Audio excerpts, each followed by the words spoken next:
looking out, keep getting clout. This is what it's about. We love teaching. There is no time. They programmed your mind. Construction blind. We not sleeping. Come join the love, come join the fun, and call it education. Let's get profound. Let's uncover all of the deep. Arcane things. Good looking out. Good looking out. Good looking out with no parachute. Come join the love, come join the fun, and call it education. Let's get profound. Let's uncover all of the deep. Arcane things. Good looking out. Good looking out. Good looking out with no parachute. Good looking out. Good looking out.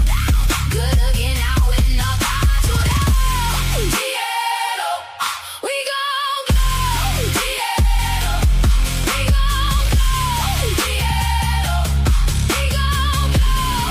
With no parachute, let's go. We going to go.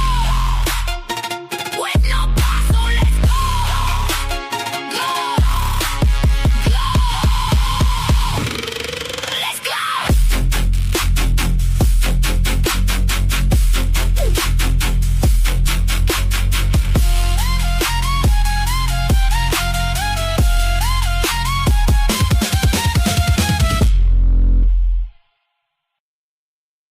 Peace. Assalamu alaikum. Hotep. Namaste. Jumbo. Ashe. Yatahe. Shalom. Shalom. All the greetings of love and light to the darkest minds of the light. Now to the dimwits. To the darkest minds of the light. I am Napashada. Yes, I'm still continuing this series.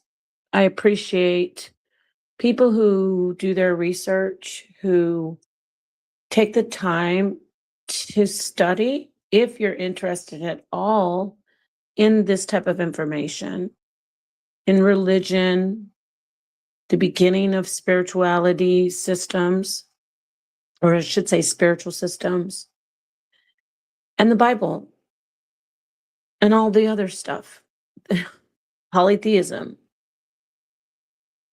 How did Israel progress into monotheism, so-called monotheism? Because we know that they are monolatrous. They're not monotheistic. They never were. Is there prohibition in the Torah saying don't worship other gods? Yes. We know that because the Torah from Exodus and Moses, right? However, the region that Israelites lived in was a region, I always do that, region, because I want to say regent for some reason. Region was an area of multiculturalism. All right, I know it's late, but it's not late for everybody. It's early somewhere. So I'm going to just continue putting these out. And today, this might not be as interesting to some people because I'm going to be reading basically a paper. And it's very informative. Many Bible scholars know and there's a consensus that the Bible, big newsflash, has been changed over the years, manipulated, things taken out, things put in, things rearranged for certain agenda, certain purposes, certain reasons, right? Who doesn't know that? Does that mean that I don't respect the Bible? And there's a lot in the Bible that I subscribe to, especially the Gospels. No, that doesn't mean that at all. However, it's important to show the true foundation and the true origin of the religion of Israel, the spiritual practices So I'm doing this series. And all right, hit the like button, share it if you'd like. Don't forget to get your tickets for the debate. Let's get into this. I'm going to be reading this paper, like I said, but there are several scholars. I'll name some, in the paper that I read. And you will be able to find out as we go over a period of time who these, at least some of the most popular ones are. Okay. Okay, let's do this. Let's get this paper up here. Uh, uh, uh, okay, let's read this. Oh, by the way, this is about Jezebel. I've done lessons many times over the years about Jezebel. Was she really this wicked, the worst person that has ever existed? Of course not. Of course not. I've shown you before actual scripture comparing her to other people in the Bible, especially to David, which, by the way, one of the stories in in First Kings, the story of Naboth specifically, mirrors the story of David and his adultery with the wife of Uriah. However, before I get to all that fun stuff, I'm going to do this fun stuff. See, this part is fun for me, but it might not be fun for everybody. But we have to look at this paper. We're going to look at this paper, okay? Yes, it says Jesuit School of Theology. Don't start doing back tucks to those who might, okay? The author, Conrad Candleman Bayer, is the one who wrote this, but you will see references to many different scholars and their work. And yes, this is his thesis. It's a great paper. Has a lot of primary sources in it that we will be reading, we'll be talking about, obviously, of course, the scripture themselves. And we're going to look, he's going to touch on a lot. He's going to touch on the exile, the Babylonian exile, different things of the whys. Why did these people, why did they do these things? Why did they paint this narrative, to have this agenda to show Jezebel specifically as someone so wicked? Now, extra biblically, before we get to the paper, I just want to say this. There is some extra biblical proof of Ethbaal, the father of Jezebel, who was a priest of Baal, of Asherah, Baal, all the different, all the players that the gods that are told that are so wicked. But Israel was worshiping these gods. What's the proof? Inside the Bible. Ahab marries the daughter of a Sidonian king, or king of Tyre, a Phoenician king, a priest of Baal himself, a high priest. There is extra biblical proof that was a typical marriage arrangement, that it could very much feasibly have happened. There's no proof, extra biblical proof of Jezebel herself, but her father, there is extra biblical proof. There's 100% extra biblical proof of Ahab. So with that said, let's start reading. The alienation of Jezebel. Reading the Deuteronomic historian's portrait of Jezebel in the contemporary global text. I'll try to skip all the boring stuff for you if I can, but if you're interested in this paper, obviously here it is.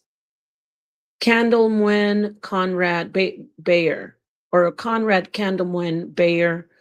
And this, obviously, yes, the Jesuit School of Theology in Santa Clara, but don't worry about that. Let's get to the information that cannot be disputed. Yes, let's do that. So the abstract. Even the casual reader of the books of Kings will notice. And why do I pull this kind of stuff up? Like, to read it. So you can say, oh, well, what is she doing over here? I'm trying to show you best that I can that this isn't just something that I'm pulling out of the air, so to speak. There are experts and people who are, Bible scholars, researchers who have come to a consensus that the Bible, there's information being hidden or taken out, rearranged, inserted into biblical text. Even the casual reader of the book of Kings will notice that the Deuteronomic historian assigns a disproportionately large amount narrated time to the reign of the house of Ahab. Let me blow this up because it's a bit small.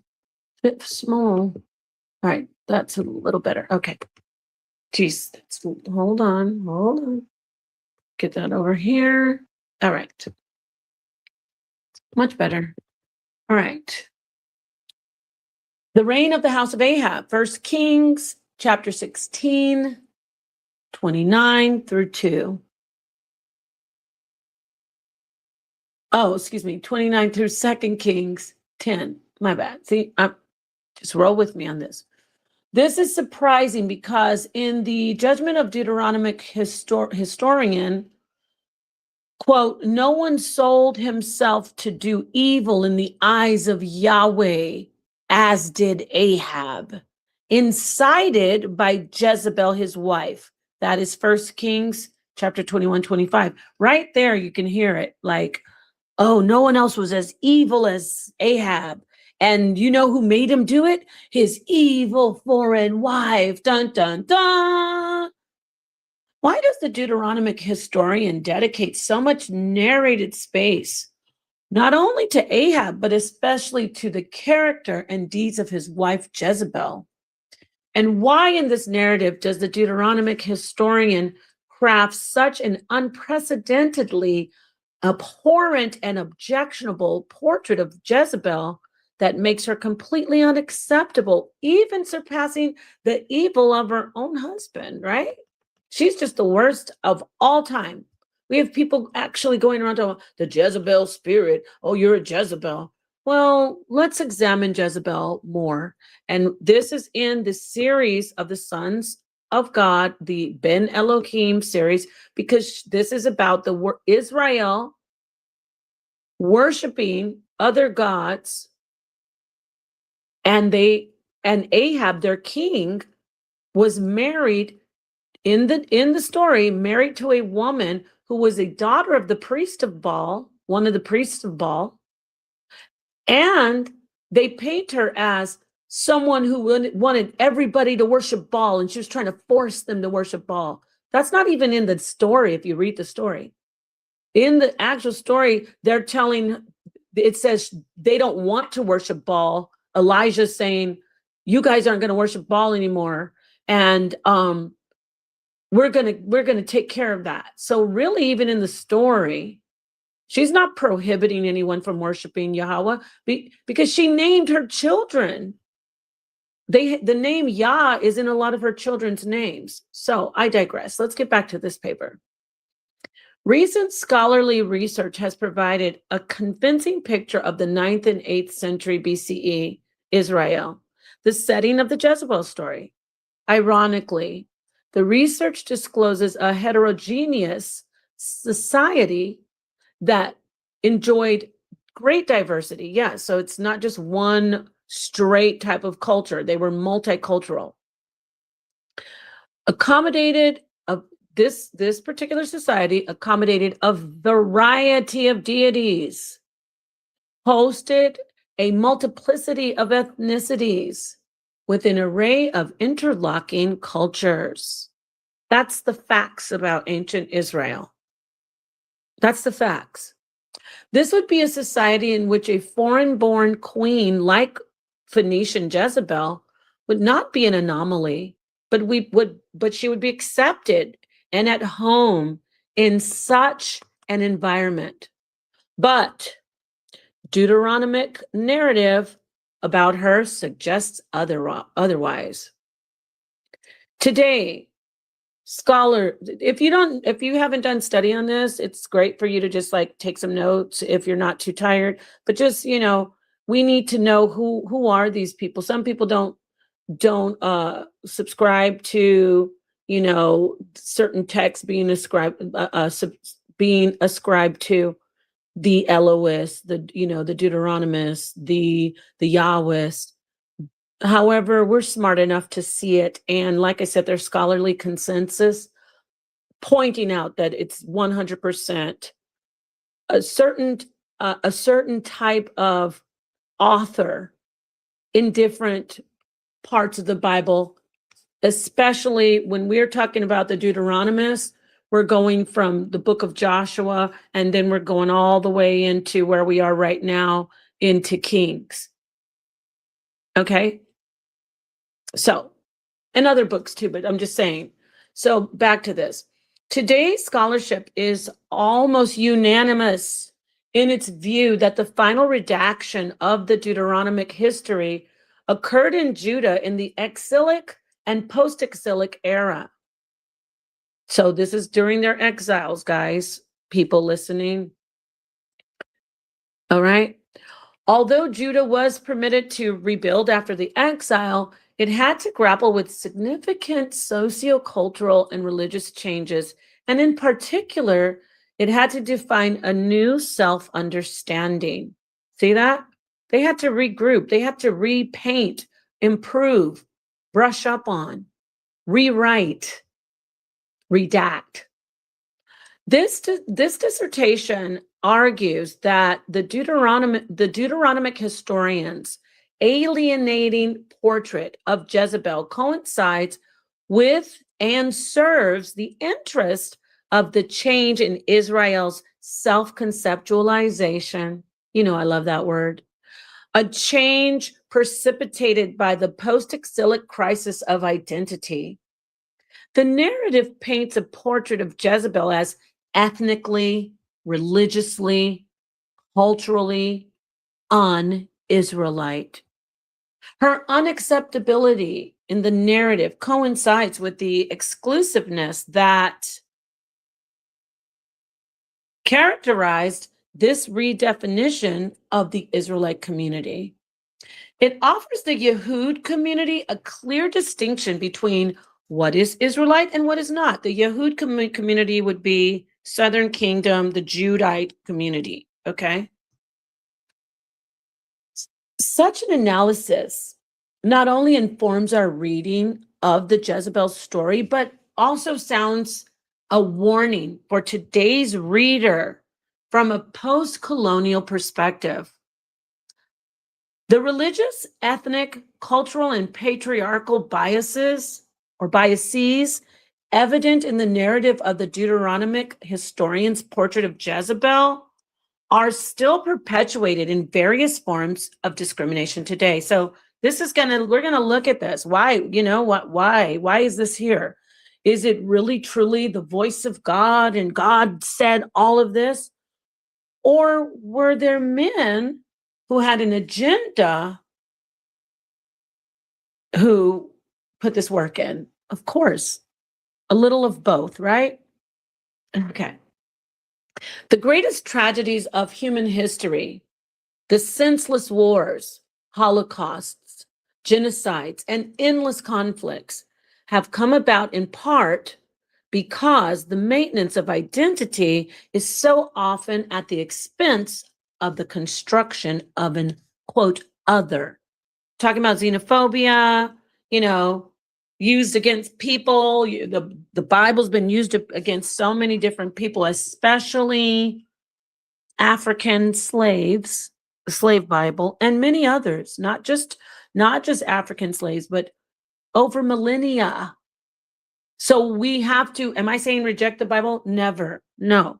Embrace the Bible, but know what you're reading and be able to look at it with a deeper lens, like a microscope or something like an extra X-ray that looks deeper. We say the darkest minds of the light. We go deeper. We do the esoteric. We don't do the exoteric. We go beneath the surface and find out what is arcane, what has been changed. Why has it been changed? What are you trying to do with this text to me as a person? What are you trying to do? Give me 1 second.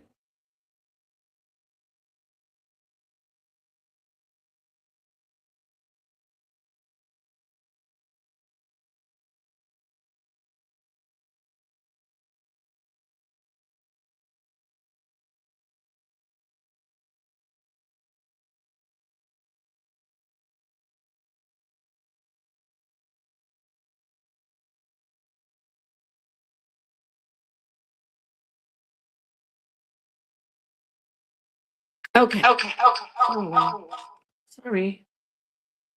Right, let me get back to this. Thank you for waiting. All right, so there is more that unites humanity than the religious, ethnic, cultural, gender, or geopolitical space differences that frequently pit us against them. And by the way, when we talk about gender, we know that this story, just like the story of Samson and Delilah, are misogynistic, and the story of Adam and Eve, used to turn the divine, or to turn people against the divine feminine, and to oppress women, suppress women, abuse women throughout ancient times and even now.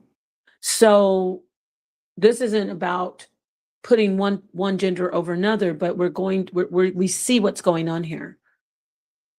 It's a complete fabrication. All of these stories. When I say all of these stories, I'm talking about the ones against women, not the Bible. I want to be clear. It's a complete fabrication about what happened with Jezebel. It's a complete fabrication about what happened with Delilah. It's a complete fabrication saying that Eve is what was a sinner and was weak. These are all hate campaigns to turn mankind against their mothers, their sisters, their daughters. That's what it is. So let's keep digging and keep uncovering this truth. All right. When diversity is seen only as a threat, the world loses. That's a good statement. So here's the acknowledgement. I just want to say, point out some things. He's grateful to God. So this is actually a theist. This is another person. Let me read this. So you'll know, oh, these people hate God. And no, people who actually love God want to know the truth of God. They don't want to be spoon-fed or rocked to sleep by people who hate a certain group of people who want power. So they just tell us, oh, that's evil. So that's, God said it's evil. So you just do what we say. That's what goes on usually in religion. Doesn't matter what religion it is. Somebody's always saying, I got God. I know what to tell you what God said. All right. And then you say, well, what did God say? Oh, God said that that Jezebel and all women are really, really evil. So yeah, I'm going to take a look for myself and see if this is authentic or what actually is lying beneath the writing on this page, or within the writing on this page, I should say. So he does an acknowledgement and he says, this is a work, a work of this scope will not be possible without the generosity and sacrifices of numerous individuals and groups. I am grateful to God for the enkindling in me a keen interest and love for the scriptures. Wow, this sounds like a darkest mind of the light. My heartfelt gratitude, okay, to my infatigable advisor, Professor Gina Hintz Piazza, and readers, Professor John Indries. So it just goes down the list. Guidance, suggestive, constructive criticism from his peers. Okay, so this is just obviously acknowledgments, but there are a lot. All right, so let's get back to this information. We're going to get to the information on the redactors and the whys, but just want to get it all covered. So these are the books of the Bible. It's a great paper. Okay, introduction.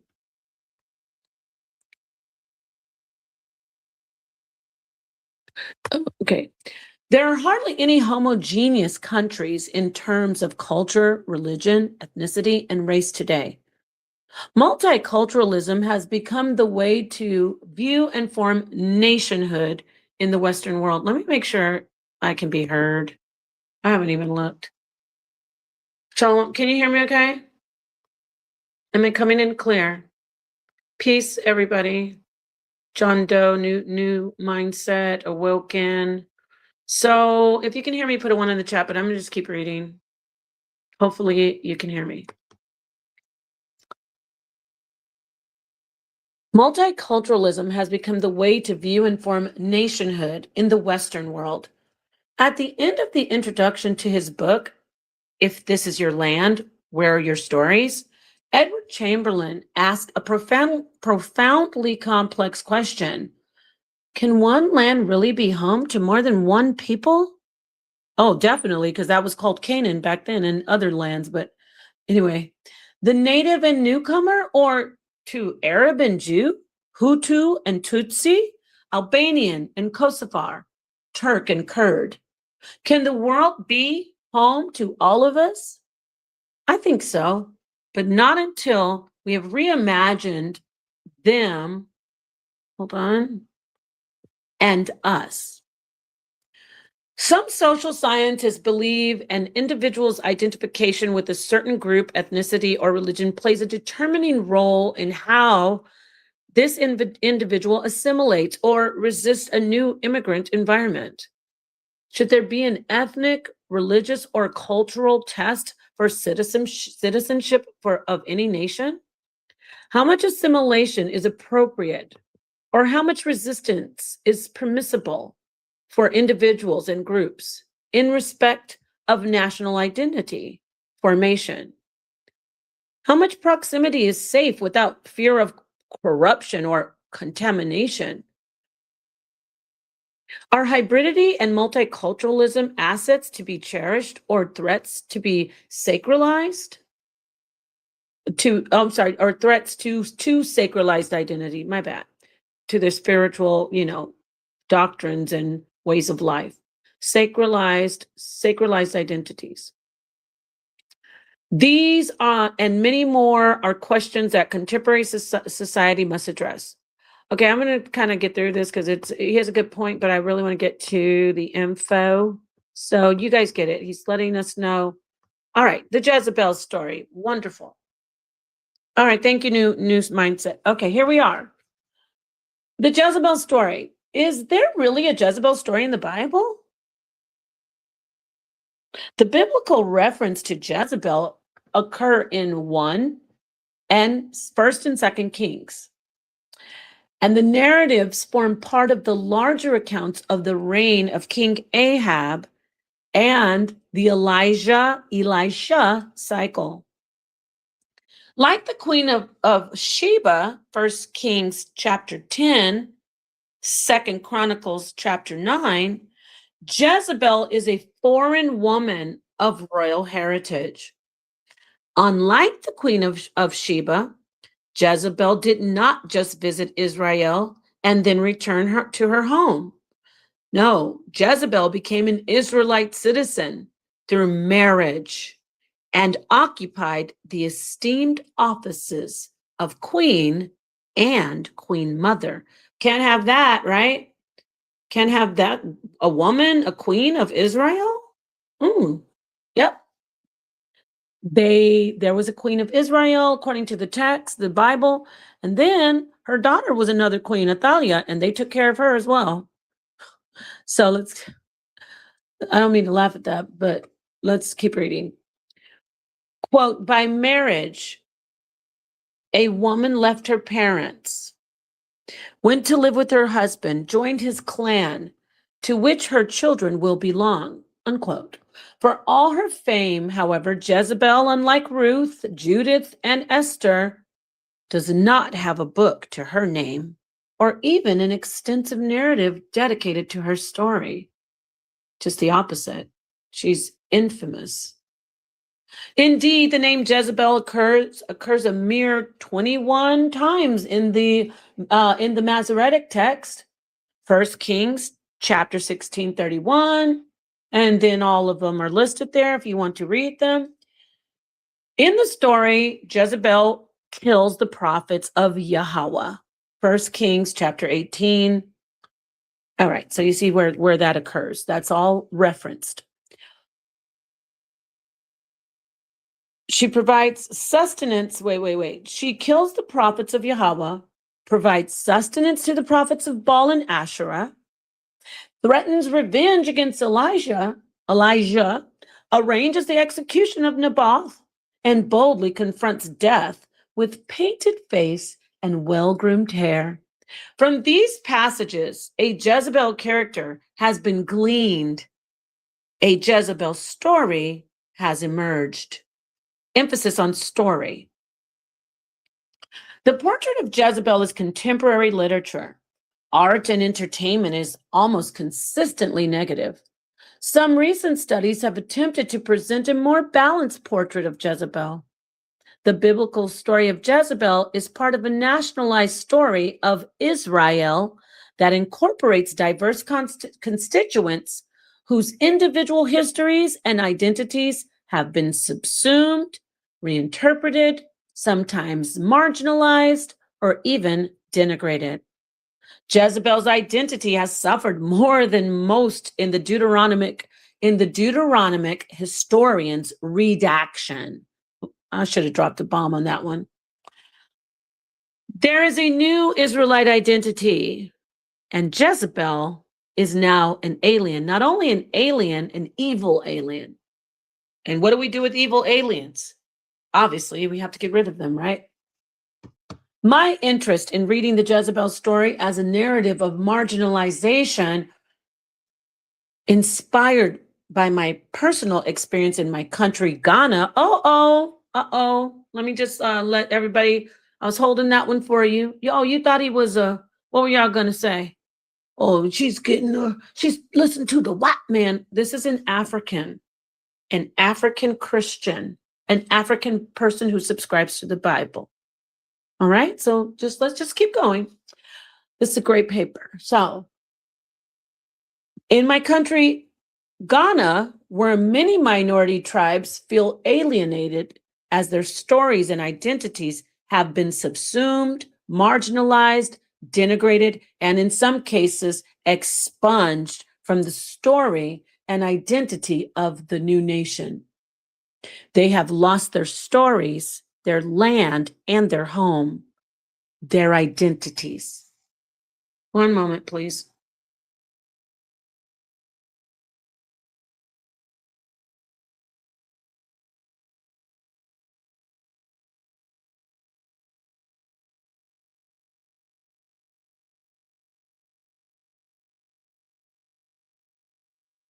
All right.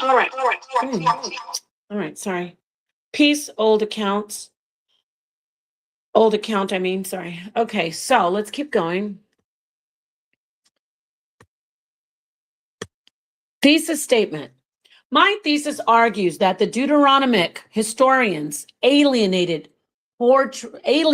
portrait of Jezebel coincides with and serves the interest of the change in Israel's self-conceptualization, a change precipitated by the post-exilic crisis of identity. By characterizing Jezebel as a Sidonian princess who appropriates the revered office of Queen of Israel, initiates and patronizes the cult of Baal while totally disregarding Israelite culture and ethical mores and norms. The Deuteronomic historian portrays Jezebel as an undesirable immigrant whose corrupting idolatrous crusade must be surgically removed from Israel. Dun, dun, dun. The description of her ghastly death, mutilation, and the near total annihilation of her corpse is an unequivocal message that Jezebel's legacy ends with her. Hence, it endorses the post-exilic exclusionist view that Jezebel and her kind should have no residence in Israel, a view endorsed by significant post-exilic voices like Ezra and Nehemiah. And that story about her being eaten by dogs was inserted to just totally sensationalize and be like for shock value, because that didn't happen.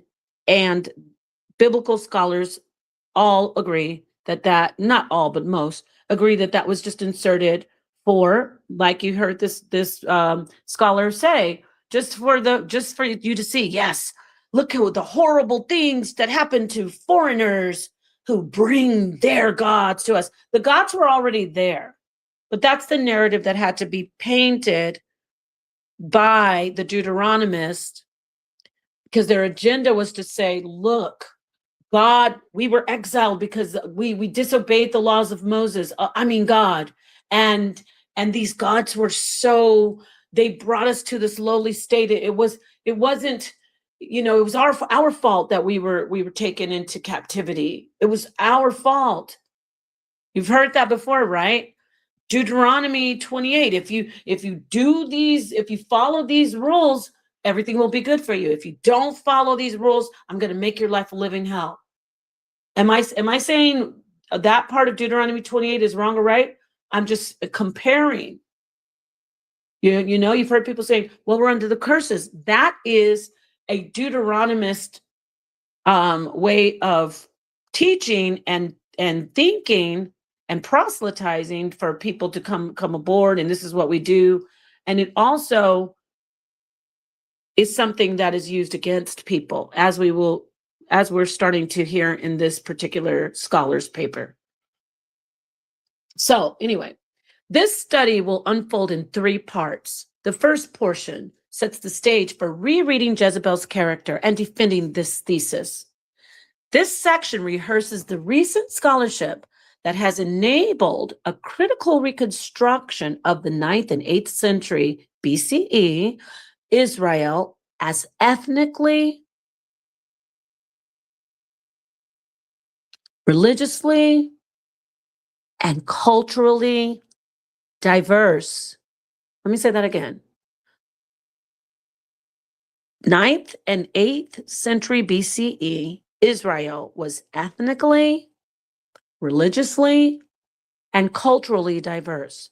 The second portion overviews the scholarly reconstruction of post-exilic Judah as significantly different, revealing a situation of ethnic, religious, and cultural exclusivism and separatism.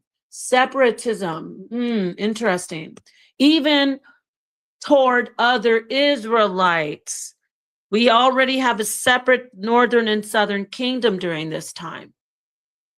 So the southern kingdom hated the northern kingdom. They called them idolaters.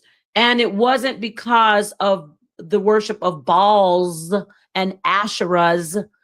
It was because their king Jeroboam built another temple in their area, in their land where they resided, because they separated. And he said, I don't want you guys going over there. Heck no. You're not going over there with Judah in the southern kingdoms. I don't want you guys traveling there. I don't even know if you guys are going to come back. You guys know their king wants to kill me, right? You guys want to go over there in Rehoboam? No, you guys are staying right here in the northern kingdom with me. I'll build 2 golden calves. I will set this up. You'll feel like you're just right at home. So that's why that's the biggest part. It's not because of the Asherahs and the Baals, because the southern kingdom also worshiped these other gods. It was because they separated and built a new temple, which was totally taboo. All right. Methodology. The rich variety of the biblical text ensures that no one method suffices for the entire Bible. Moreover, variety in methodology enables students of the Bible to explore the text from different perspectives. Nevertheless, some texts demand certain methodological approaches for best results. This dissertation will employ 2 basic methodological approaches that will bridge the needless gap between text and context. While it is true that biblical texts have historical context that needs be explored, it is equally true that all texts have an afterlife and convey a new meaning to new generations of readers. Yes, sir. Amen. By means of diachronic approach, I shall explore the historical environment to which the story of JezeBAAL refers. Recent research by historians and archaeologists and Israel Finkelstein have greatly contributed to our knowledge of life in the northern kingdom of Israel in the period of the Omrides. Today, we have clearer picture of religion, politics, ethnicity, and culture in the 9th and 8th century, 9th and 8th century BCE Israel. Issues which I consider central to JezeBAAL's story. So that's a great opening. Those are great. He's letting us know what he's going to get into, okay? I think I can get to... Now, let me read this. My second approach will be post-colonial exegesis. Post-colonial exegesis. This is pretty interesting, right? Peace, Pat Moses. The work of post-colonial scholars such as Edward Said, Homi Bhabha, and Chinua Achebe. Oh, y'all know things fall apart, right? Who likes Chinua Achebe? Anybody? I like Chinua Achebe. Have greatly sensitized readers concerning subtle strategies of manipulation, prejudice, and even seduction embedded in colonial narratives of subaltern people. That means oppressed, marginalized, subaltern people. By virtue of a claim of power over subaltern peoples, imperialists believe that they have acquired the right to define their subjects, which are the subaltern people. There's a lot of subaltern people in America: Native Americans, Blacks, Latinos, immigrants that like Haitians, and a lot of different people, right? So imperialists believe they have acquired the right to define their subjects, the right to tell the stories of their subjects in order to lead them from ignorance to knowledge, from evil to good, from immoral to moral. What he's saying in this, if y'all are getting bored, I just want to say this. I don't know why I need to read on him. Oh, you don't know him? You would like him. Chinua Achebe, he's an author. He has a couple books, but my favorite is Things Fall Apart. Now, this particular scholar is showing us this is what happened in ancient times too, not just now. The powers that be, who's going to write his story? Who's going to be the Deuteronomist that writes does the new and improved story, right? Let me read this again, and I want you to think not about the modern oppressed people, the modern subaltern people. I want you to also think of the people of the ancient times during that 9th and 8th century, or after actually the writings should have been after. The setting is 9th and 8th century BCE. I could be corrected if I'm wrong, but I don't think so. But the writings are after that, maybe 100 years after, maybe 100, 200 years after.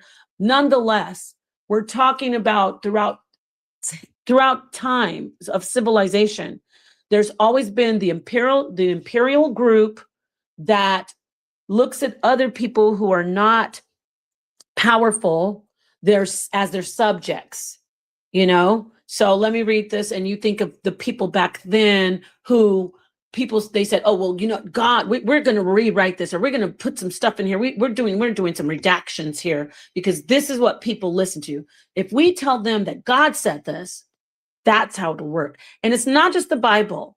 It is absolutely every single power group throughout time, going all the way back to when I talk about the garden. Even though you might say, it's a mythological story. Well, guess what? That story is very informative.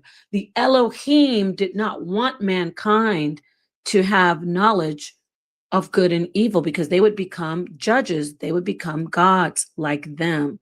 They wanted to keep them as their subjects, subaltern, marginalized, oppressed. Get it? Okay, so by virtue of a claim of power over subaltern peoples, imperialists believe they have acquired the right to define their subjects. Like, God told us we can write this.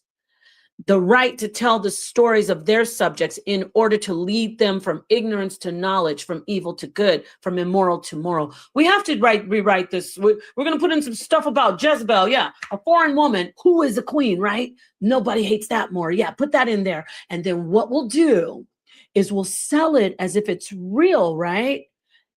That will help the people follow God, and we will be safe from punishment ever again. We'll never have to suffer exile or captivity. See? So Jezebel never gets to tell her story. She never gets to tell her own story. He's Ghanaian, Patmos. He's Ghanaian. He's from Ghana. Yeah. Indeed, her story is embedded in the imperial narrative of Judean scribes several centuries later. Yes, see, so it was several centuries later. Okay. This imperial control, now we're still talking about the Deuteronomists. We're still talking about those who are the redactors. It is important to point these, I'm not even trying to villainize, I'm just saying it is what it is. This is how powers that be move, unfortunately. The Masoretes going in there and totally wiping whole verses out of the Bible, changing words. The sons of Israel. It's the sons of God in Deuteronomy 32. And then we have unfortunate people. I'm going to be nice. Unfortunate people who do not have the ability to see beneath the surface. Christ says, those with eyes and ears will see and hear.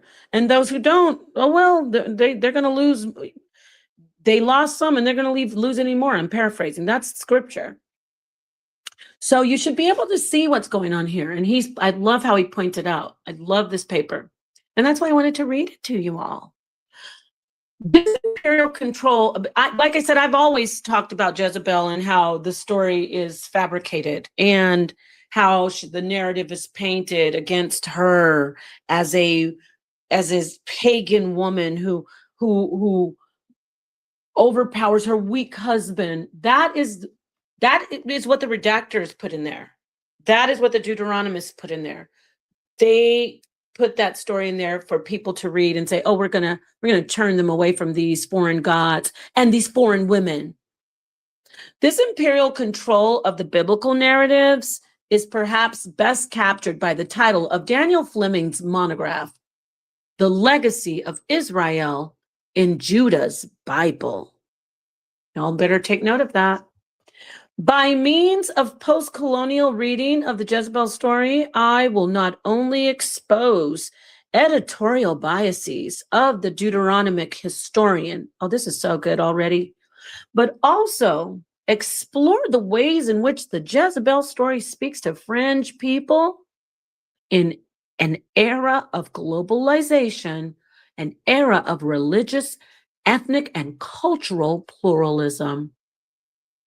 Do you see how this is a great paper because he's showing the whys of the redactions and he's mirroring it, or he's equating it to what's going on today. So you can really, instead of just looking at it two-dimensionally on the page, you can really say, okay, I get it. I relate to those people thousands of years ago.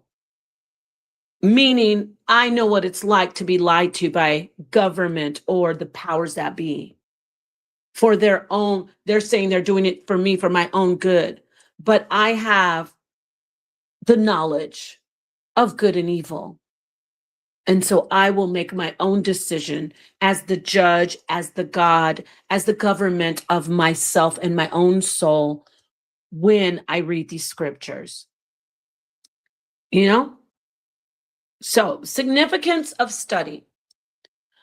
On the academic level, it is my hope that this research will be an added voice in the discussion concerning the complex relationship between Israel and Judah. Well, your wish came true, my friend, because we're doing that right now.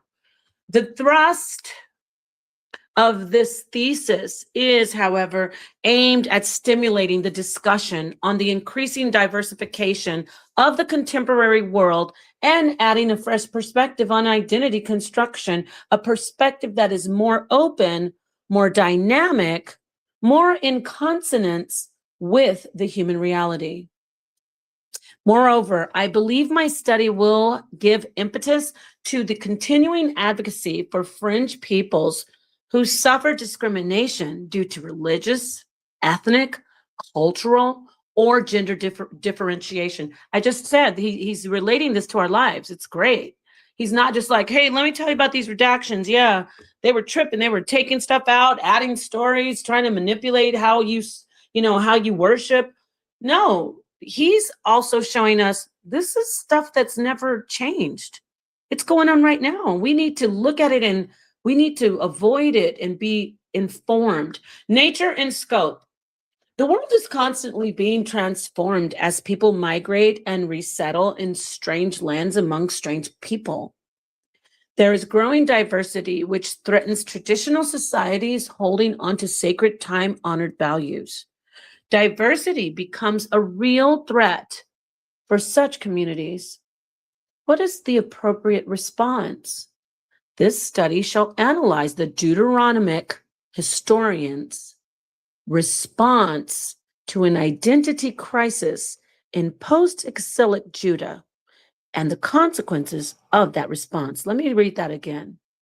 This study shall analyze the Deuteronomic historians' response to an identity crisis in post-exilic Judah and the consequences of that response. What is their response? To redact, to take away, to add, to hide.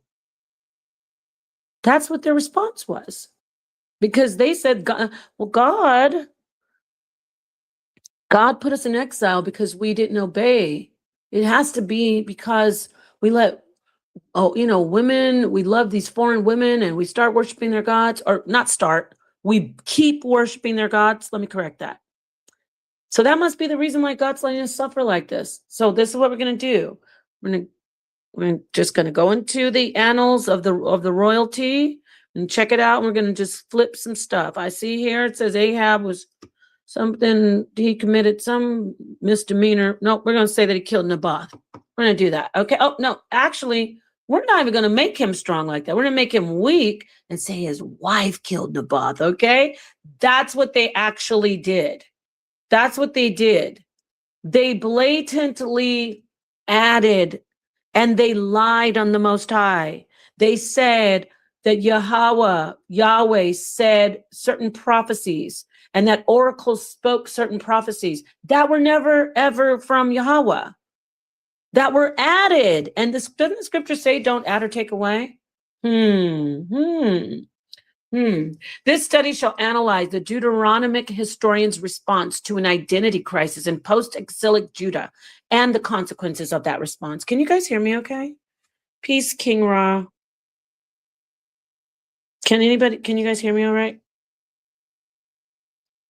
I might have to do a part 2 to this because this paper is good, but there are 208 pages. Okay, don't worry about that. All right. So, and I'm on 18. All right. By reference to historical research and archaeological finds, thank you so much, New Mindset. And I hope you guys are enjoying this information. All right. By reference to historical research and archaeological finds. Remember, I'm reading this paper because it's in the Sons of God series, the Ben Elohim, showing the presence of polytheism in ancient Israel all the way up to the time of Christ. And I'm on this particular stream, I'm showing you, well, how could this stuff be hidden? Well, there are people who actually were authors who went in and did their changes, manipulation, redactions. They did that. The claim was, and when you look at, when you examine what happened, it's because they needed to. People weren't listening to God. They had to put this out here, this polemic about Jezebel, and she's foreign, she loves Asherah, she's got power over Israel. Oh my gosh, what do we do? We have her eaten by dogs in this story. That's brilliant. Yes. Oh, before she gets eaten by dogs though, can we make her like put on some makeup and look good? Like, like a whore? Sure. Add that into, all right. I'm going to keep these guys away from these foreign women. Let's do this. That's what I mean, kind of putting some levity, but that's exactly what happened. That's exactly what happened. By reference to historical research and archaeological finds, it shall demonstrate the considerable differences in socio-religious and cultural environment in which Jezebel lived, and that in which her story was reinterpreted by the Deuteronomic historian several centuries later. Remember I said this is the story is set in 9th and 8th century BCE, Israel, right? Northern Kingdom. Well, hundreds and hundreds of years later, when they went into captivity, they said, give me those royal annals right now. I need to see these things. All right.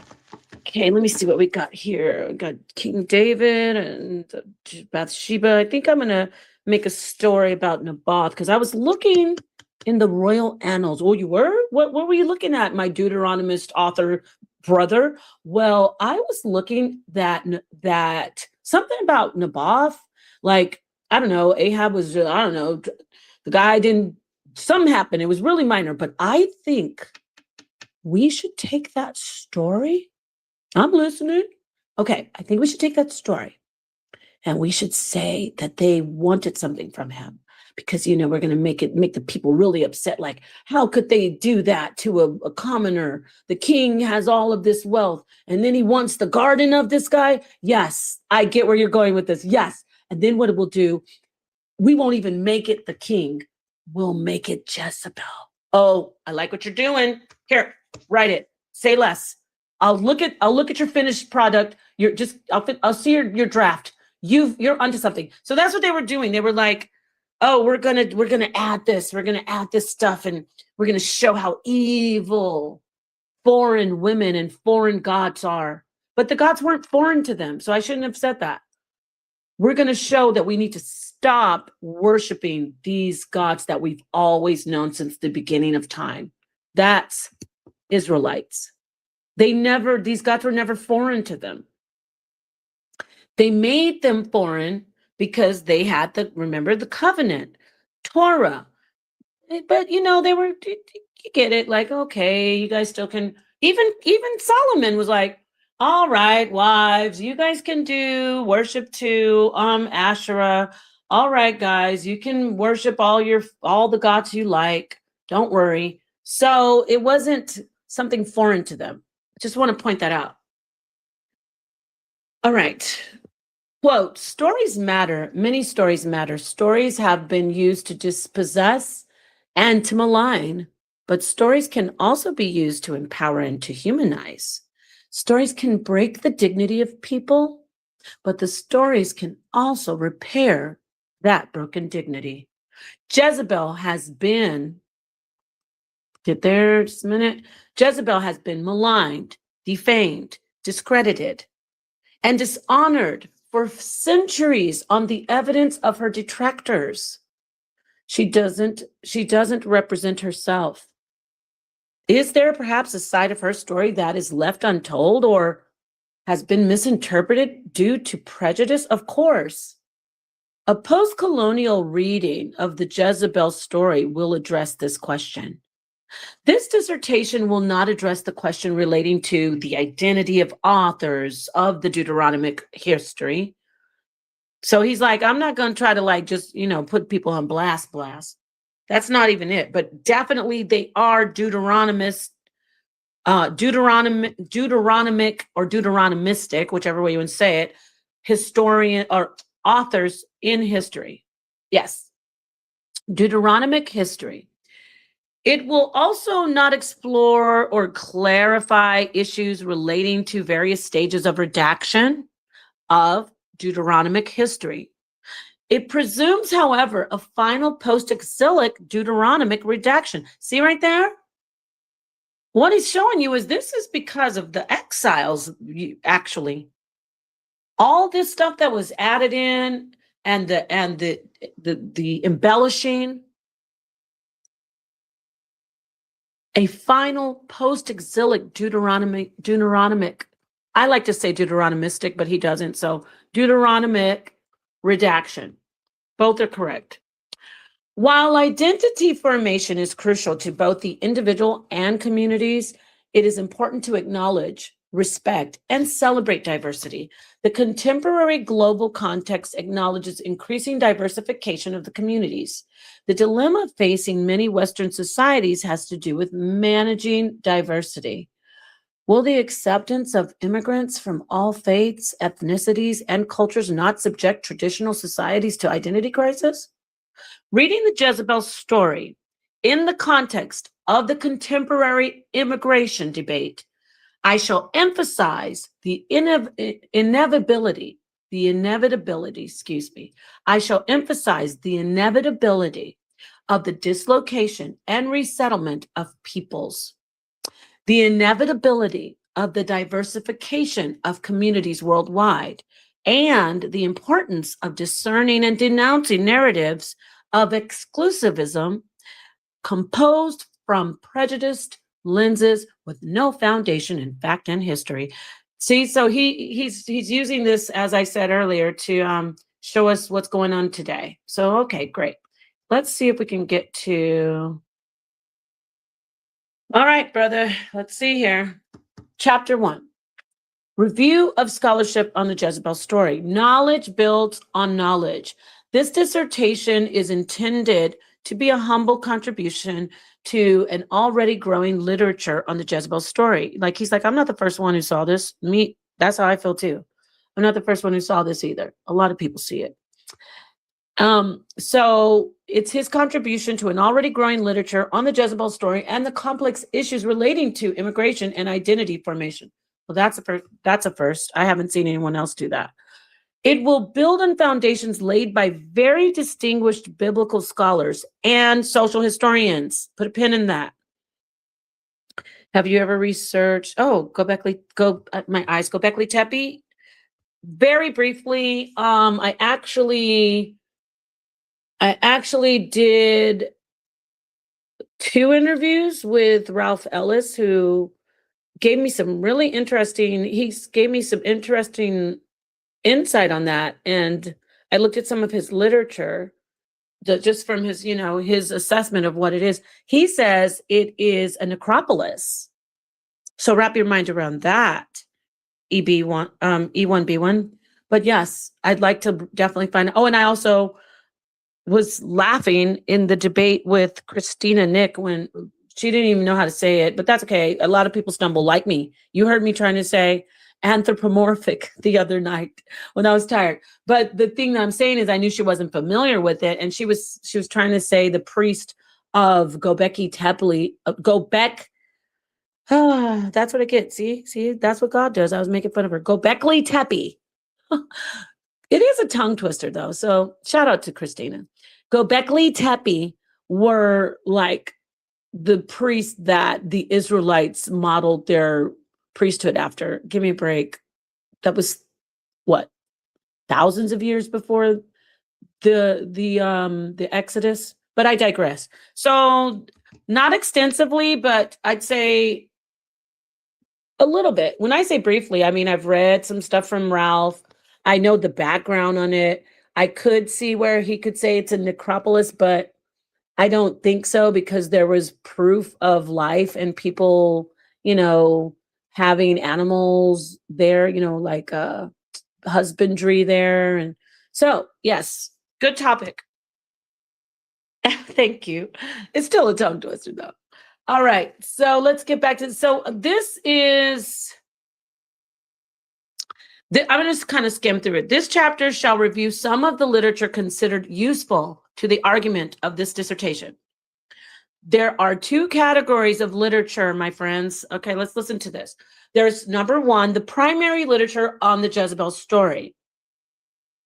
Okay, that would be commentaries, monographs, dissertations, histories, and articles. Then, number two, there's secondary or auxiliary.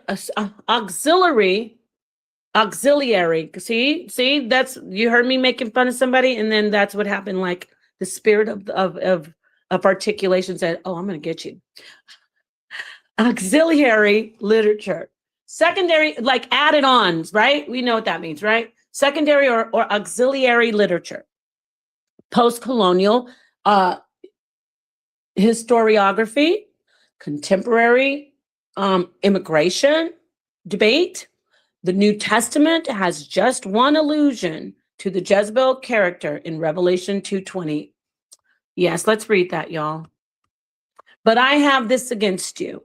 You permit the woman Jezebel, who calls herself a prophet and is teaching and misleading my servants into fornication and to eat food sacrificed to idols. That's a quote from Revelation chapter 2, verse 20. It is obvious that Jezebel's fortunes have not changed. So see what the author's saying? He's like, the scholar's saying, dang, all the way up to the book of Revelation, they're still hating on Jezebel.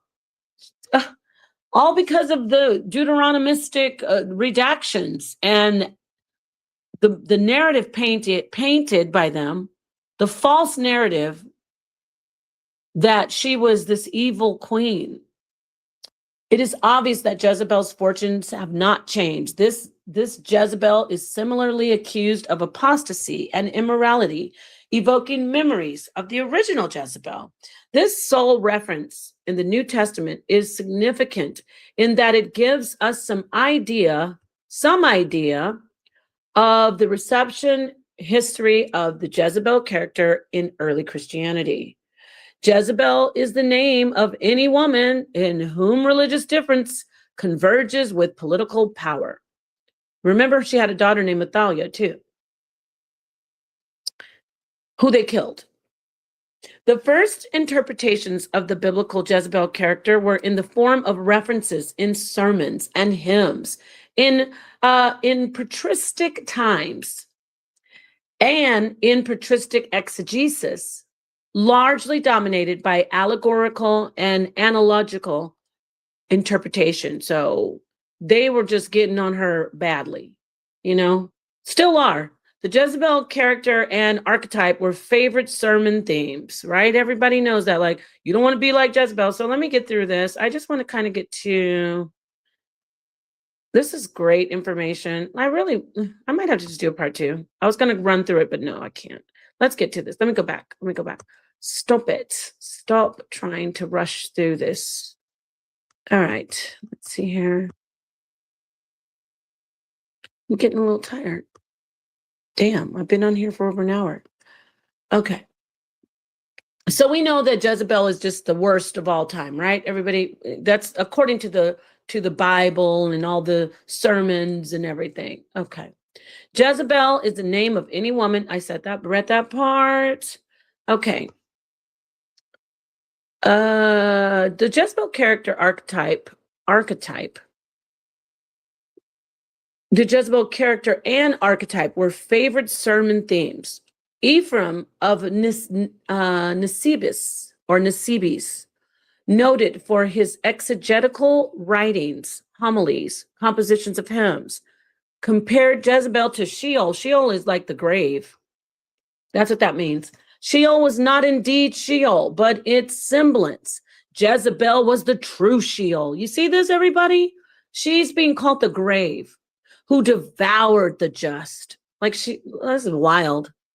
Nisbeen hymn, number 67. Saint Jerome, a contemporary of Ephraim, reputed for his translation of the Vulgate, commenting on the narrative of Naboth's vineyard. That didn't even really, the Naboth's vineyard thing was a remix. She had nothing to do with that.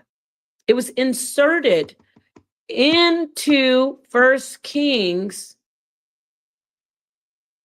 chapter 21. That's what that was, right? You'll see that in the Bible, in the King James Version, there's a war that Ahab is having against I think it's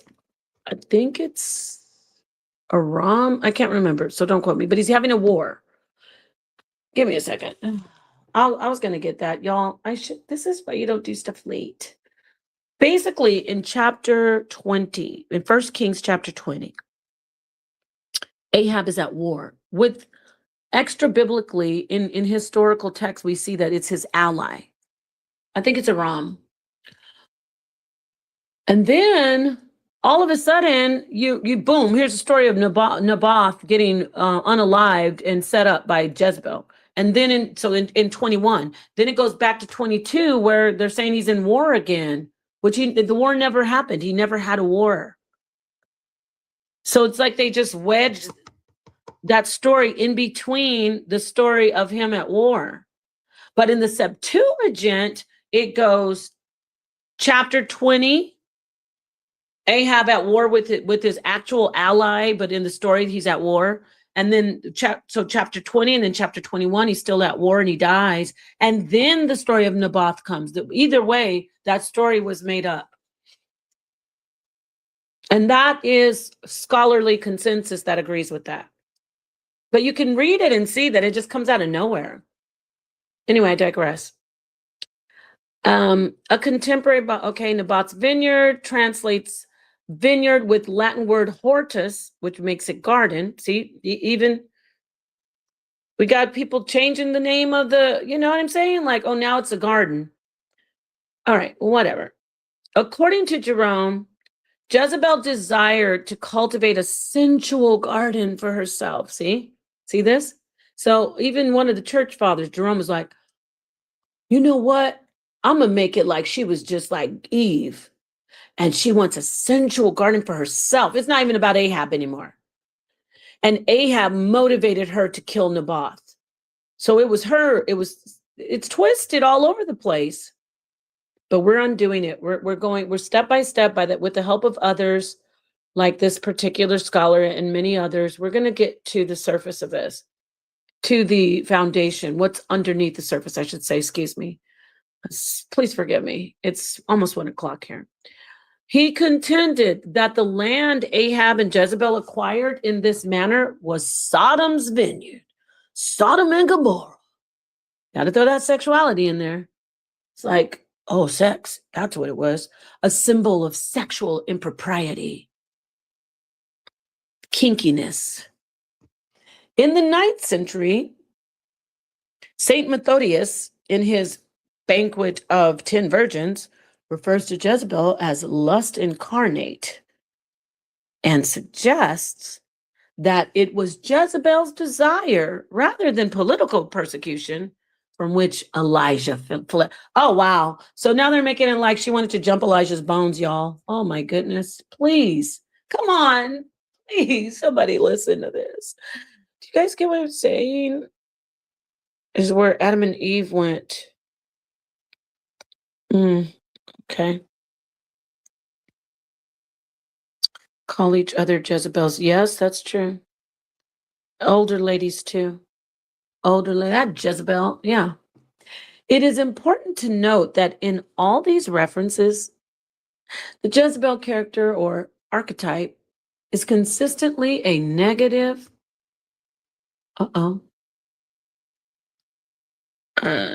Is consistently, I lost it, a negative figure to be scorned and ostracized. In the corridors of medieval European palaces, Jezebel was remembered and compared to infamous women such as Catherine de' Medici and Anne Boleyn. So you know who the Medicis are? And Anne Boleyn, I believe that was King. Oh my gosh, I forgot his name. The eighth, what is it? I forgot this guy. Oh my goodness. That's crazy. I can't remember his name. Somebody help me out. It's not King Arthur. It was, how could I forget his name? Henry VIII. Yeesh. I didn't look at how could that's from grade school. My brain is starting to fall asleep on me. That's what it's, I got to stop this soon and do part 2. All right. Henry VIII. I believe that was Henry VIII's wife. I'm not, don't quote me. Quote, they were both seen by many of their contemporaries as dangerous, evil women who had the power to influence political events. They were Jezebels. Dun, dun, dun. So you see old account? You're right. It is pretty safe to conclude that Jezebel has had a consistently negative reception down through the ages. Yeah. Primary literature on the Jezebel story. Okay, commentaries. It is important to recognize that the Jezebel story is an integral part of the Elisha cycle. That is in when we go from like 1 Kings to 2 Kings, okay? Elijah and Elisha cycle within the Deuteronomistic, oh, now he says it, Deuteronomistic history. I wonder why he says Deuteronomist, or did he? I'm tripping. Deuteronomistic. I thought he was saying Deuteronomic earlier. Anyway, they're both the same. They're both correct. Within the Deuteronomistic history, this one flows off my tongue. Like it's easier for me to like say it. Deuteronomic feels like I'm just stopping because they're Deuteronomist. But he was saying Deuteronomic. I got to look up here, guys. I'm sorry. I'm sorry, you guys and gals. I thought he was saying Deuteronomic. Am I losing it? Come on. He was Deuteronomic. But it is also Deuteronomistic. They're both synonymous. Let's get back to what we're looking at. Don't get sidetracked any longer. Let's see here. Deuteronomy. Let me see. Where am I? Oh man, I think I skipped something, y'all. That's what I get for going back. I had to know. Did I already read this? I think it's time for me to shut it down and do part 2. Oh yes, you read all of this, silly woman. Silly woman! Remember Trump? Silly woman. It's pretty woman, it's not silly woman. Okay. We'll constantly be transformed. He gave us a great intro on that. Okay, I read this. Of course I read this. Yes. All right. Primary literature on the Jezebel story. Let's just get this, and then I'll probably, at the end of this particular point, I will stop. It is important to recognize that the Jezebel story, I already read this. Oh, no, I didn't. Yes, you did, but that's all you read. It is important to recognize that the Jezebel story is an integral part of the Elijah-Elisha cycle within the Deuteronomistic history, whose common final authorship is no longer debated. Many commentators and biblical historians have made contributions to our overall understanding of the nature and the purpose of this narrative corpus and the characterization as well as the function of Jezebel in it. While acknowledging several significant commentaries for the scope and focus of this dissertation, it will suffice to review 3 noteworthy commentaries which contribute different perspectives on interpreting the story of Jezebel. Walter Brueggemann makes a significant contribution to this debate when he writes, quote, "The narrative does not intend to be history as we, in our modern modes, understand the term. The narrative is not and does not purport to be a factual account or a monarchical." Is that right, y'all? Monarchical. I gotta look it up. I know it's about monarch, but I'm trying to pronounce it correctly. This is how you might be saying, how she pronounce those words, just like anybody else. Look them up. Monarchical. When it gets late, that's that's my kryptonite. Jeez, here it is. Ready? Let's try that again. Hold on.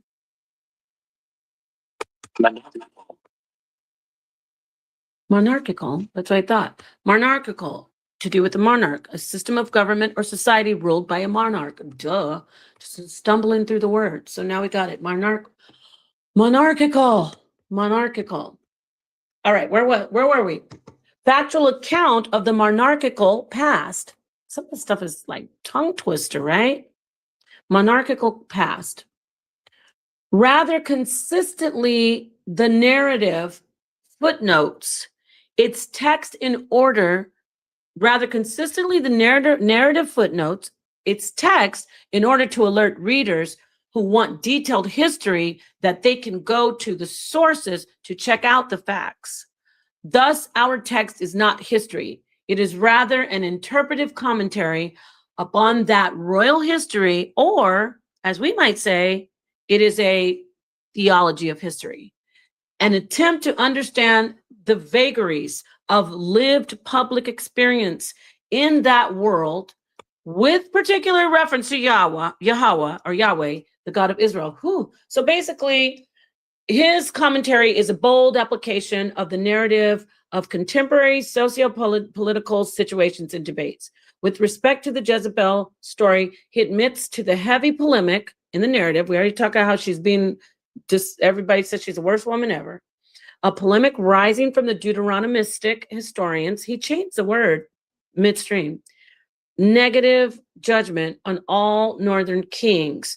That's the point. I'm glad I'm going to stop. I think I'm going to stop around here.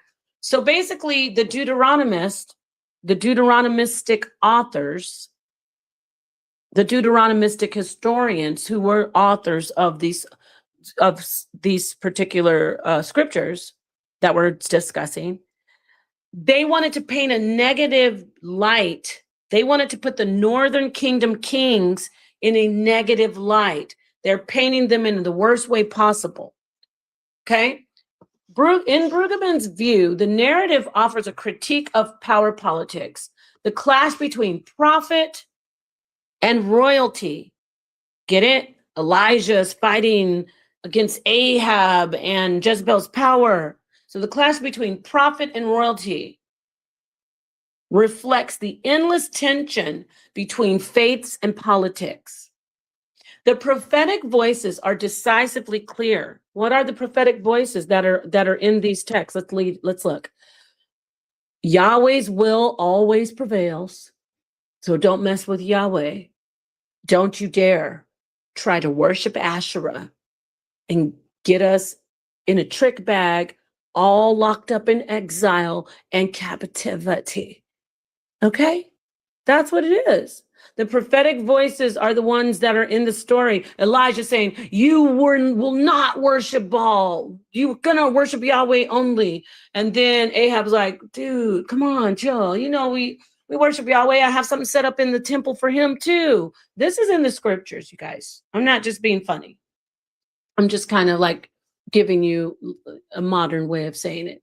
The prophetic voices are decisively clear. Yahweh's will always prevails. The central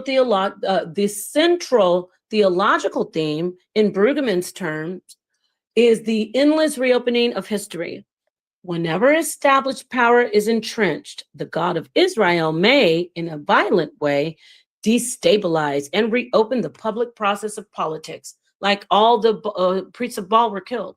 the restless, subversive holiness, and Ahab's entire bloodline almost was wiped out. Pretty much. All of the, they went and killed, what was his name? Joram, the son of Jezebel. It's just wild, the story. That was done by Jehu. And because the whole narrative is, they were worshiping Baal, they got to go. But everybody was worshiping Baal. In fact, Jehu, according to scripture, never got rid of the idols. So if he was so upset about Ahab and Jezebel and their royal family worshiping idols, why didn't Jehu get rid of it? Because it wasn't about that. The restless, subversive holiness of Yahweh permits no absolutizing of human power. However, Brueggemann is wary of religious zealots. The true believer posture, the vigilante mentality that sees a straight line between faith and politics and prefers the ideology of the harem to the pragmatics of diplomacy. Brueggemann concludes, quote, in our time, there is a kind of simplistic vigilante politics of extremism that wants public policy to be organized by the mandates of pure faith. There are no conclusions here, but we cannot miss the problematic character of such an enterprise. More reasoned, more pragmatic, more agile understanding indicates an interpretive maneuverability, slippage, between theological affirmation and political enactment. All right, y'all probably tired. Okay, I'm stopping right here. I'm going to stop right here. I won't torture you any longer with this. However, I do want to just say this about Jezebel. The story of Jezebel in the Bible. She is considered to be the worst person who ever lived. But if you look at the scripture, and let that be like something you put on your to-do list if you are interested in this. If you look at the scripture, do you want me to get the scripture? Probably, yeah. Let me just get it. You'll see where Jezebel never condemns people for worshiping Yahweh. It is said in the scripture that she's killing the prophets, yet you hear that the prophets are alive. That's in the scripture. Obadiah lives, Elijah, and I think it says 1,000 other ones. 700. Let me get it. I'll get it for you right here. Right. I gotta remember. I love this word. I mean, we know monarchy, but monarchical. That's kind of monarchical, right? I just looked at the word. So let me get it. I'm a little tired, but thank you. This one wasn't as, maybe you guys got a little bored, but the information that I'm presenting is a critique of the Deuteronomists and the Deuteronomistic authors and the redactions. There's tons of them. It's not just in these books, the First and Second Kings. It's throughout the Bible, especially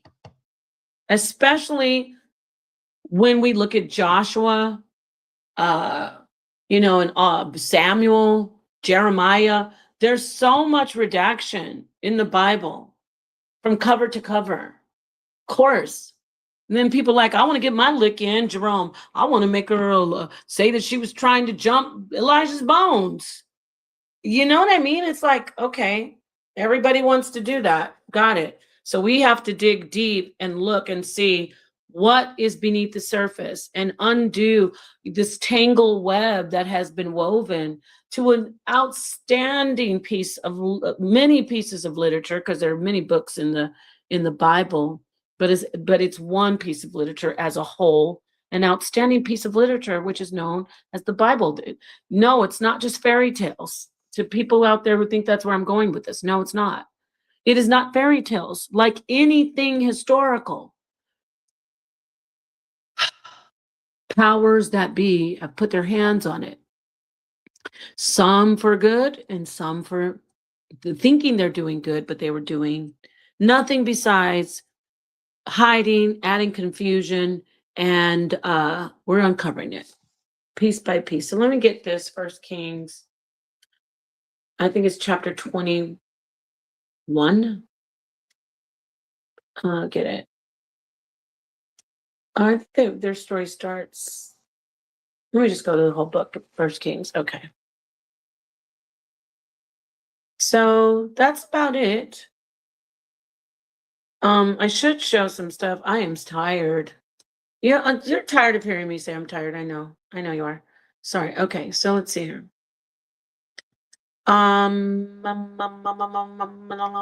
Okay. Pass. Oh, this is Naboth. Okay, let me go ahead and go to 16, maybe. I think that might be 2. No. Oh, Jehu. Sheesh. This guy. I'm going to read this to you so I can show you about who Jehu is in the story. Everything Canaanite is hated by religion after they copied them and demonized them. Excuse me. I was going to say demonetized. You're right. You're absolutely right. All right. Let's see here. Let's read this a little bit. Not a lot, just a little, just so you can get some idea of what I'm talking about here. Ooh. All right. It is all right. All right. All right. All right. What in the world? It's off here. All righty. First Kings chapter 16. So I just want to show you Jehu. Then the word of the Lord came to Jehu, the son of Hanani, against Baasha. Baasha is a king. Now, this is very important because you're going to hear him speaking of prophecy like an oracle, right? This is a theme that's repeated throughout these redactions, through these books, basically. I don't want to call them all, basically in these books. And you're going to hear like the Most High is telling them, say this. And so they say this stuff to these kings. King Baasha, Jehu is like, all right, God wants you to hear this. You want to play? This is what God's saying to you, Baasha. So Jehu is a prophet saying this. So here we go.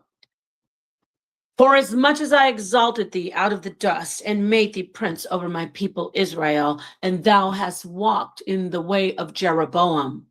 Remember you heard that, right?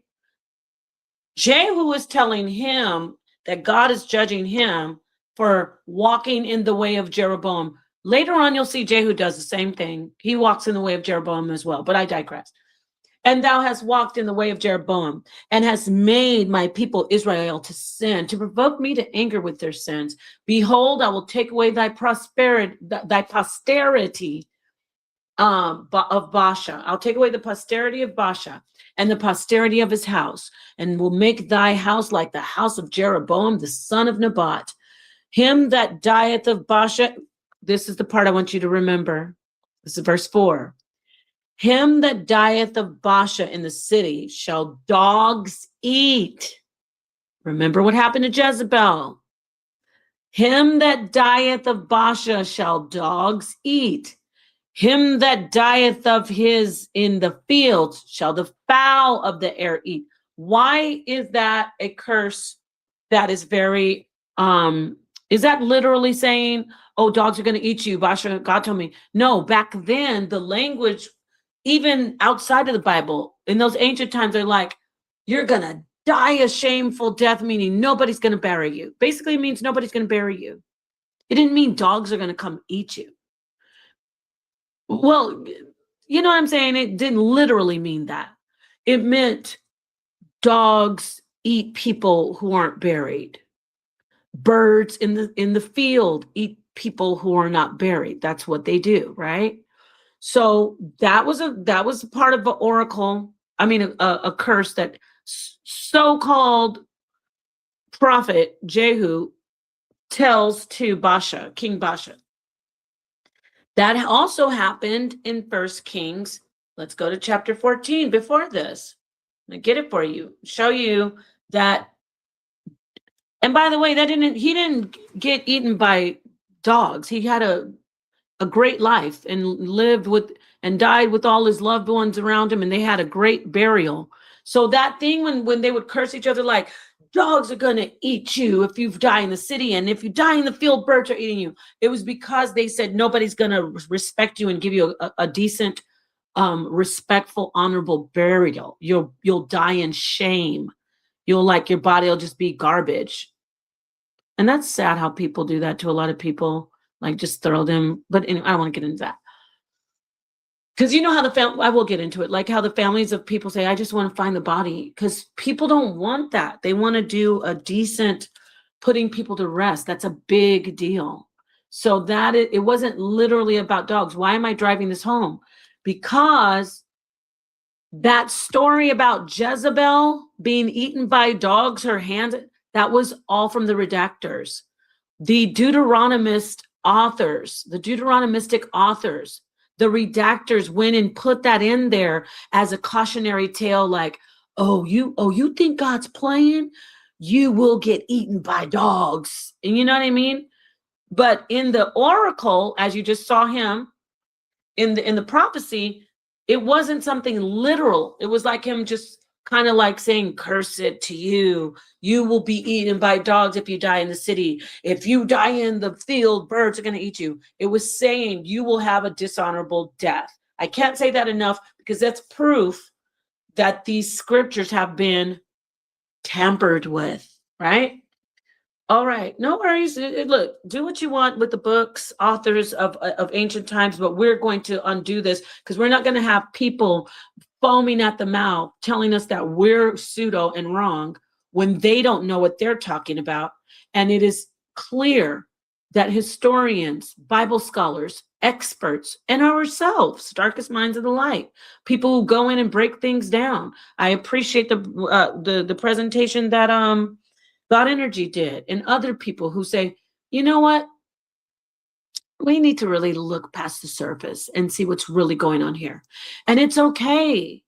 It is okay. It doesn't mean that you don't love your God. It doesn't mean that you don't respect your holy book as something divine. It is, y'all, I'm one of the pseudos.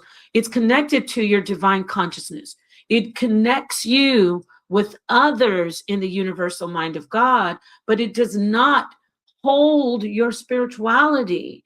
Your spirituality is inserted into these books and these symbols and these different relics and talismans and all these spiritual things. You put your spirituality into it. Yeah, you do. I always say you don't put yourself into the book, but you do put your energy into something. And also, by the way, all this stuff that said, oh, evil, it's magic is evil. That's why we don't mess with these gods. Obviously, things were happening for these people when they did these rain dances and they called on the Most High, or they called on any of these gods that they said they called on. Things happened for them. So these invocations, these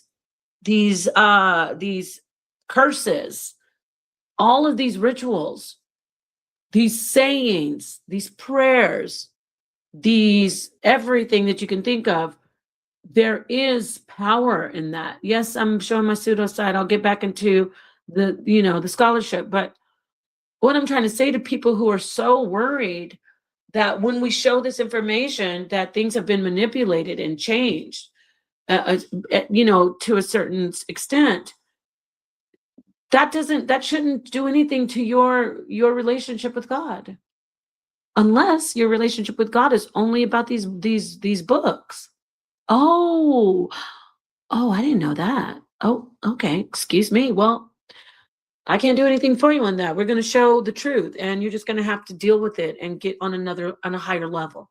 So let's go to First Kings. I want to show you again this particular prophet going to another king. Before Baasha, he goes to Jeroboam. Remember, Jeroboam is the one that said, hey, guys, I don't want you going to Judah to worship. I need you to stay here in Israel and Northern Kingdom, and I will set up some, I'll do some things for you over here. You can have worship over here. I got these golden calves. I got everything ready for you. All right. So don't go down there. So Ahijah is a prophet, and he tells Jeroboam, oh, you playing too much, Jeroboam. I'm going to tell you what the Lord's going to do to you. And let's see what he says. We saw what Jehu said to Baasha. Let's see what Ahijah says to Jeroboam. Him that dieth of Jeroboam in the city shall the dogs eat. Did you see that? Once again, this is, so I'm not, by the way, I want to let you know, I'm not saying absolutely everything has been redacted. Everything has been I'm just showing you certain things. This isn't what I'm talking about when I talk about redaction or redactors or changing or manipulating. These things are common. This was original. I'm going to go out on a ledge and say this is original, which it is. How do we know? Because biblical scholars say it is, and you can hear it in the language. You can hear it's another curse. It's another prophet telling him this is what God's going to do to you. It is also extra biblical for that region, that part of the world in ancient times. It was a curse, a regular curse for people to say, may the dogs eat you in the city and the birds eat you in the field, because you're going to have a shameful death. No one's going to bury you. No one's going to honor you.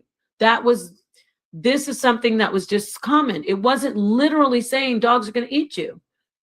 During that time, we're talking about 9th and 8th century BCE.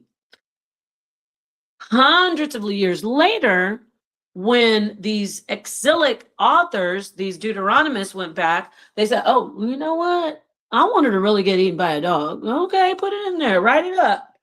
Put it on in there. Have her put some makeup on too. Try to make herself look cute. That's what happened. They inserted that part and they said, dogs actually ate her, and that's historical. No, dogs didn't eat her. Was she probably assassinated? Yeah. I could see that happening. Who knows? Because there's no extra biblical proof of her, like we can't find. There is some stuff. I mean, I take that back. I got to remember what it's called. It's like a little, oh my gosh. I'll get it. I don't want to say, but it might not be of her. But my point is, Ethbaal, her father, and Ahab are definitely existed.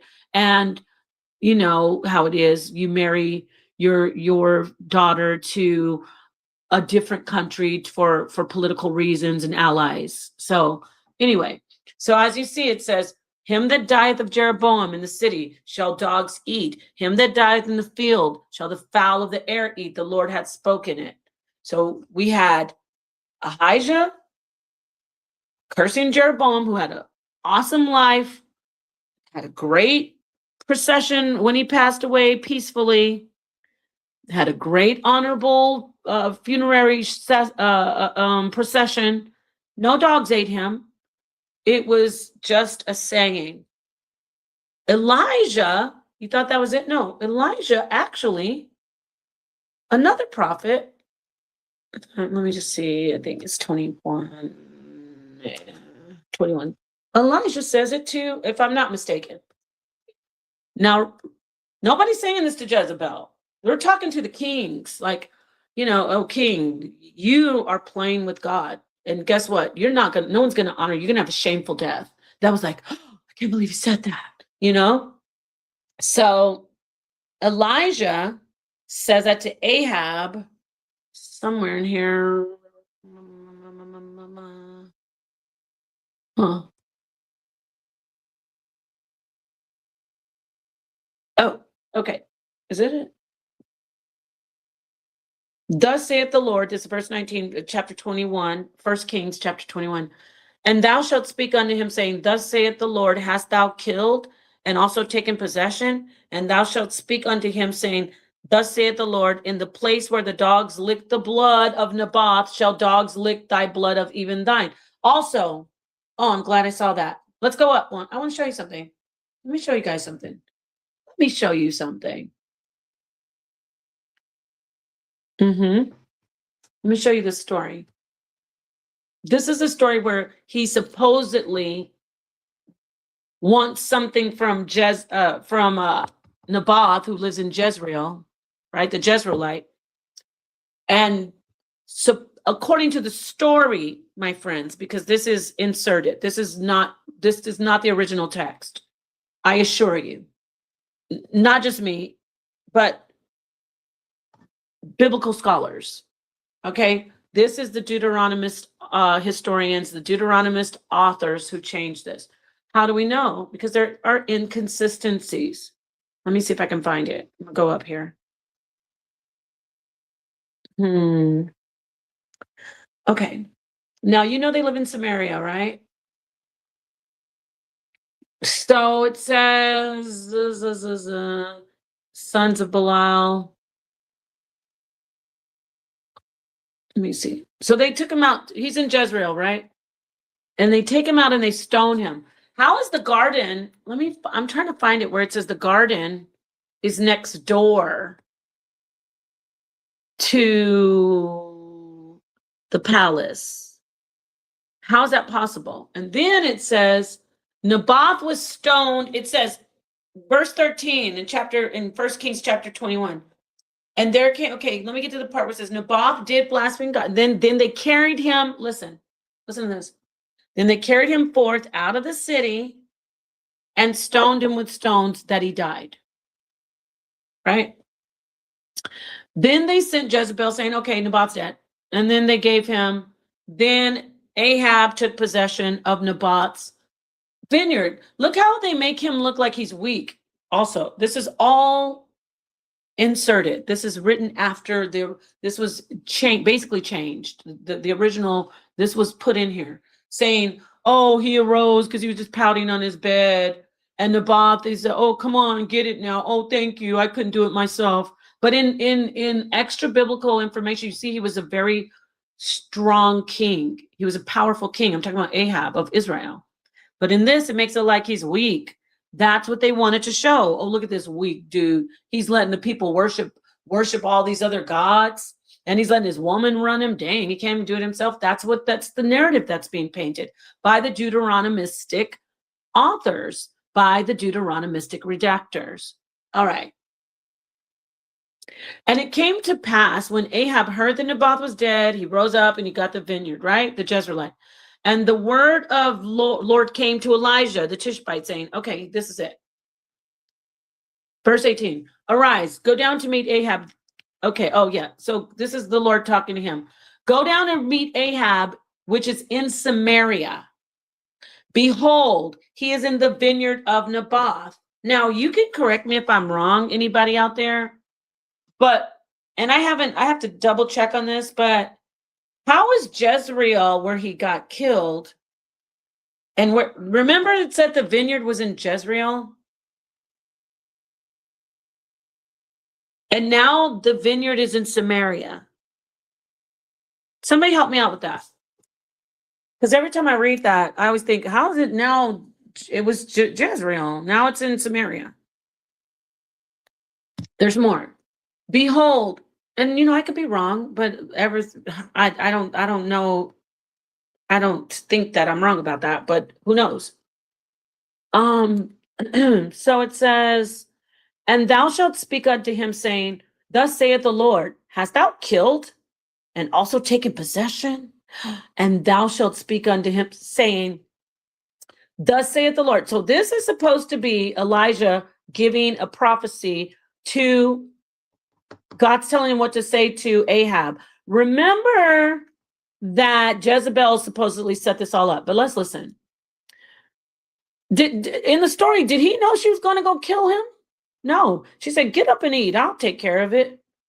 But I'm telling you, these are the things that are inconsistent. Verse 19 says, thou shalt speak unto him, saying, thus saith the Lord, have you killed and also taken possession, and thou shalt speak unto him, saying, Thus saith the Lord, in the place where dogs lick the blood of Naboth, shall dogs lick thy blood, even thine. So there it is. He's saying, oh, you are gonna get cursed. However, the dogs didn't lick the blood of Naboth. He was stoned, and I'm sure, it doesn't say anything about him getting the blood licked up or that he was left there just shameful. It doesn't say anything. That wasn't the tradition. Once they were stoned, their families came pick them up and buried them. Now, how do I know that? Because they can't leave dead bodies out. It would be violating, it'd be putting a risk of violating Torah. Get it? And Ahab said to Elijah, Hast thou found me, O mine enemy? And he answered, I have found thee because thou hast sold thyself to work evil in the sight of the Lord. These are all, and these are the, this was added later, hundreds of years later to the text. Behold, I will bring evil upon thee, and I will take away thy posterity, and I will cut off from Ahab him that pisseth against the wall, and him that is shut up and left in Israel. So he's given a curse to him. But guess what? No dogs, when you see the thing about dogs licking his blood later on, that's also inserted to go along with this. I got to find it. I can't, I think it's after he gets shot with the arrow. Here it is, 24. Him that dieth of Ahab in the city, the dog shall eat, and him that dieth in the field shall the fowls of the air eat. It's just, there's that curse again. But there was none like unto Ahab, which did sell himself to work wickedness in the sight of the Lord, whom Jezebel his wife stirred up. By the way, he asked the Lord for mercy, and then God gives him mercy. I got to find it. Oh, here it is, 27. And it came to pass when Ahab heard those words that he rent his clothes and put sackcloth on and upon his flesh and fasted and lay in sackcloth and went softly. He was repentant. And the words of the Lord came to Elijah the Tishbite, saying, Listen up. Seest thou how Ahab humbled himself before me? Because he humbled himself before me, I will not bring evil in his days, but his son's days will I bring the evil upon his house. Dun, dun, dun. So see, he's like, oh, so the dogs aren't going to lick his blood. But then later on, it says something about the blood ran down off of I can't remember, the dog where they were washing him and the dog started licking the blood. It's because of these inconsistencies are because of what's been added. There's so much more, but I'll have to bid you adieu. It's actually been 2 whole hours now, darling. So thank you so much for being here. This is just another one in the ether put out there, and I'm just going to keep doing them. Going to keep on going. I showed the inconsistencies just now. Yes, Jezebel did not get eaten by dogs. It was added to the story. And that's about it. I just want to say thank you for joining. Peace to everybody. Have a wonderful, I have to get up early. Have a wonderful day tomorrow. And yeah, the sons of God, Israel worshipped. They were polytheistic. And then when they did get to the deserts during the Exodus, yes, they said, don't worship those other gods. I'm not saying, oh, come on, you guys should worship other gods. I'm showing you that they always revered, acknowledged, appealed to other gods from start to finish. Even Christ says, Elwa, lama sabachthani. Elwa is, and some people say Eloi. That is El Roi, which is, by the way, El Ra, which is, as scholars say, to the numbskull who's trying to come against me, that was a pun in the literature to play on the god Ra, because she's she's written as a Kemetic, an Egyptian woman, Hagar, in Genesis chapter 16, verse 13. She says, does the God who sees now watch over me, the one who I watched over? Why would she say she watched over that God? Because in the heavenly cow, Sekhmet, who was first Hathor, Hagar, I've compared her to Hathor, Het Heru. The eye of Ra, so right eye, is sent to earth to avenge and protect the god Ra. People were making fun of him and plotting against him.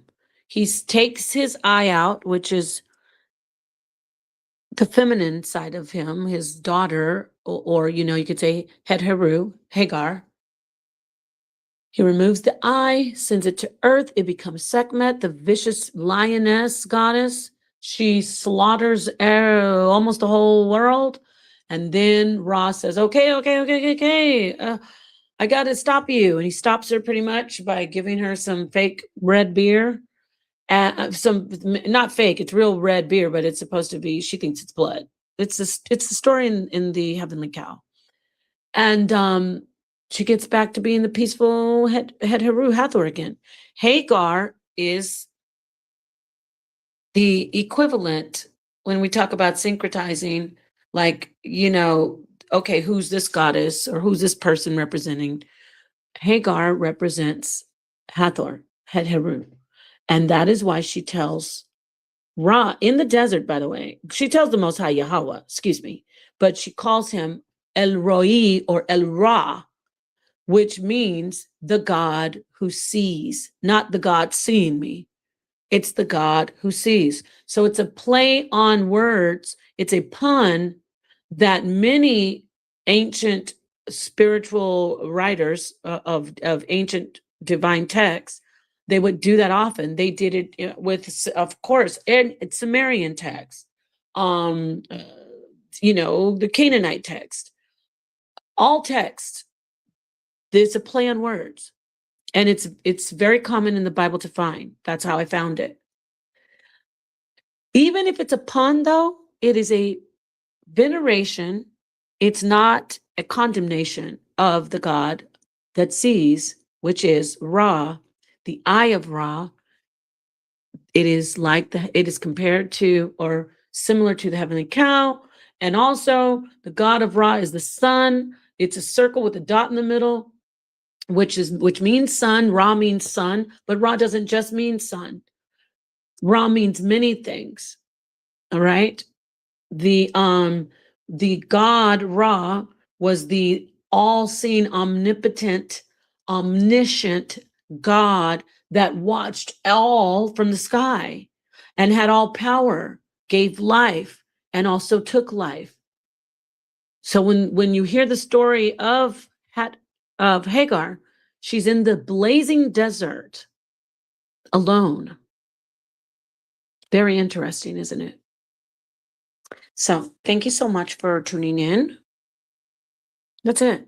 Peace. I'm going to play my song, and then I'm going to talk to you all tomorrow. Most High willing.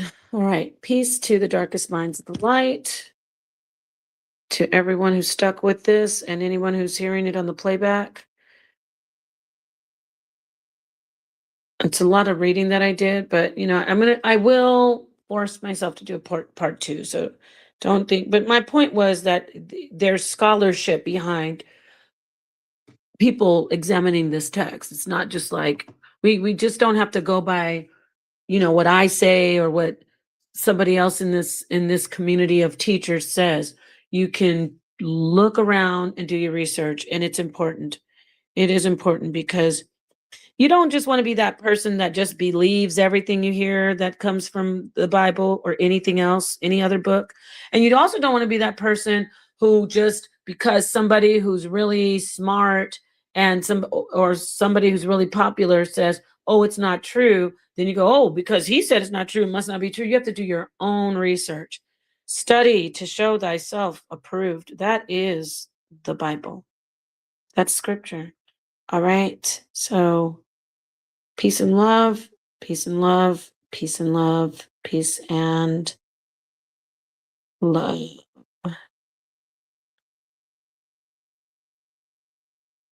Trying to find my, oh, here it is. Peace.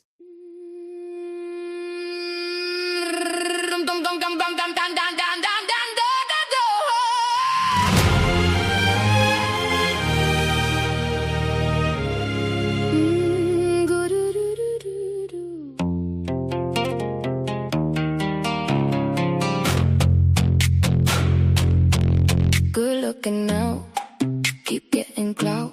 This is what it's about. We love teaching. There is no time, they programmed your mind. Construction blind, we not sleeping. Come join the love, come join the fun, and call it education. Let's get profound, let's uncover all of the deep arcane things. Good looking out, good looking out, good looking out. When I pass it out, come join the love, come join the fun, and call it education. Let's get profound, let's uncover all of the deep arcane